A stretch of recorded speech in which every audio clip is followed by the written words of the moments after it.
മുഖ്യമന്ത്രി വി.ഡി. സതീശന് നേരെയുള്ള ചോദ്യങ്ങൾ അവസാനിക്കുന്നേയില്ല. CPM വേട്ടയാടിയ തന്നെ പോലെയുള്ളവരെ പൊരുവയിലത്ത് നിർത്തി റെനിയെ കയറ്റിവിട്ടതാര്?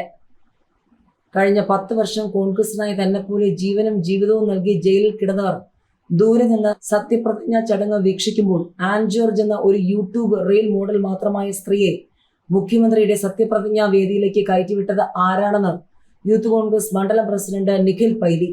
ഞങ്ങളെപ്പോലുള്ളവരെയൊക്കെ മറന്ന് ഇവരെ പോലുള്ളവരെ ഓർക്കുമ്പോൾ ഒരു കാര്യം മറന്നു പോകരുത്.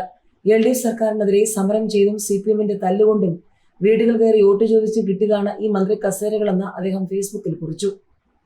സത്യപ്രതിജ്ഞാ ചടങ്ങിനിടെ കോൺഗ്രസ് പ്രവർത്തകർ കൂക്കി വിളിച്ചതിൽ പ്രതികരിച്ച് നടി റെനി ആൻ ജോർജ് രംഗത്തെത്തിയതിന് പിന്നാലെയാണ് നിഖിൽ പൈലിയുടെ ഫേസ്ബുക്ക് പോസ്റ്റ്.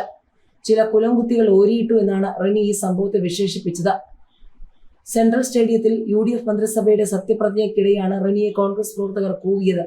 സത്യപ്രതിജ്ഞാ ചടങ്ങിൽ ദേശീയ നേതാക്കളെ അടുത്തു കാണാനും സംസാരിക്കാനുമുള്ള അവസരം ലഭിച്ചു. ഇതെല്ലാം കണ്ട് കണ്ണുകടിയുണ്ടായ ചില കുലംകുത്തികൾ ഓരിയിട്ടു. അതിനെ അർഹിക്കുന്ന അവജ്ഞയോടെ അപ്പോൾ തന്നെ അവഗണിക്കുകയും ചെയ്തു എന്നാണ് റെനിയുടെ ഫേസ്ബുക്ക് പോസ്റ്റ്.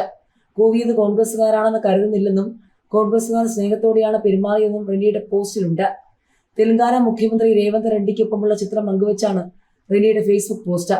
സത്യപ്രതിജ്ഞയ്ക്ക് വന്ന എന്നെ കോൺഗ്രസുകാർ ആട്ടി ഓടിച്ചെന്ന് പറയുന്നവർക്ക് ചിത്രം സമർപ്പിക്കുന്നുവെന്നും റെനി എഴുതി. മുഖ്യമന്ത്രി വി.ഡി. സതീശനുമായി അടുത്ത ബന്ധം പുലർത്തുന്നയാളാണ് റെനി. നേരത്തെ ഒരു അഭിമുഖത്തിനിടെ റെനി രാഹുൽ മാങ്കൂട്ടത്തിനെതിരെ വെളിപ്പെടുത്തലുകൾ നടത്തിയിരുന്നു. ഇതേ തുടർന്നാണ് രാഹുലിനെതിരായ ഓഡിയോ സന്ദേശങ്ങൾ പുറത്തുവന്നതും പീഡനത്തിനിരയായ പെൺകുട്ടി മുഖ്യമന്ത്രിക്ക് പരാതി നൽകിയതും. മുഖ്യമന്ത്രി വി.ഡി. സതീശനുള്ള ചോദ്യങ്ങൾ തുടരുക തന്നെയാണ്. ഇനി മേനോൻ സാറേ എന്ന് വിളിക്കണം എന്നാകുമോ കവി ഉദ്ദേശിച്ചതെന്ന് പരിഹസിച്ച P. സരിൻ. മുഖ്യമന്ത്രി വി.ഡി. സതീശനെതിരെ പരിഹാസവുമായി CPM നേതാവ് P. സരിൻ. മുഖ്യമന്ത്രിയായി സത്യപ്രതിജ്ഞ ചെയ്തപ്പോൾ പേരിനൊപ്പം ജാതി വാലും വന്നതിനെയാണ് സരിൻ പരിഹസിച്ചത്. ദാമോദരൻ, ഉണ്ണിമകൻ, ദിൽമാൻ, ഇടക്കൊച്ചിയെ ജനങ്ങൾ ഡ്യൂഡ് എന്ന് വിളിച്ചതുപോലെ ഇനി മേനോൻ സാറേ എന്ന് വിളിക്കണം എന്നാകുമോ കവി ഉദ്ദേശിച്ചത് എന്നാണ് P. സരിൻ സമൂഹ മാധ്യമങ്ങളിൽ കുറിച്ചത്. മുഖ്യമന്ത്രി വി.ഡി. സതീശൻ വടശ്ശേരി ദാമോദരൻ മേനോൻ സതീശൻ എന്ന് പറഞ്ഞായിരുന്നു സത്യപ്രതിജ്ഞ ചെയ്തത്. സതീശന്റെ പേരിൽ ഇതുവരെയില്ലാത്ത ജാതിവാൽ എവിടെ നിന്നാണ് വന്നതെന്ന് സോഷ്യൽ മീഡിയയിൽ സംസാരമുണ്ടായിരുന്നു. സതീശൻ മുഴുവൻ പേര് പറഞ്ഞതിലല്ല പ്രശ്നമെന്നും ഇത്രകാലം ഇല്ലാത്ത മേനോൻ ഇപ്പോൾ എവിടെ നിന്ന് വന്നു എന്നുമാണ് വിമർശനം. ഈ പേരിലല്ല മത്സരിച്ചതെന്നും MLA ആയിരുന്നപ്പോൾ സത്യപ്രതിജ്ഞ ചെയ്തതും ഈ പേരിലല്ലെന്നും വിമർശകർ ഉന്നയിക്കുന്നു. ജാതിവാലുകൾ ചുമക്കാത്ത കോൺഗ്രസ് ആകുന്നതാണ് നല്ലതെന്ന് കോൺഗ്രസ് നേതാവ് ജിൻഡോ ജോണും വിമർശനം ഉന്നയിച്ചിരുന്നു. Thekkumkattil John Roman Catholic Jinto എന്നല്ല, ജിൻഡോ ജോൺ അതുമതി എന്നാണ് കുറിപ്പ്. എന്നാൽ അച്ഛനമ്മമാരുടെ പേര് മാറ്റാൻ സാധിക്കുമോ എന്നാണ് സതീശനെ അനുകൂലിക്കുന്നവരുടെ ചോദ്യം. മാതാപിതാക്കൾ നൽകിയ പേരിനെ അവർ സ്വീകരിച്ചു.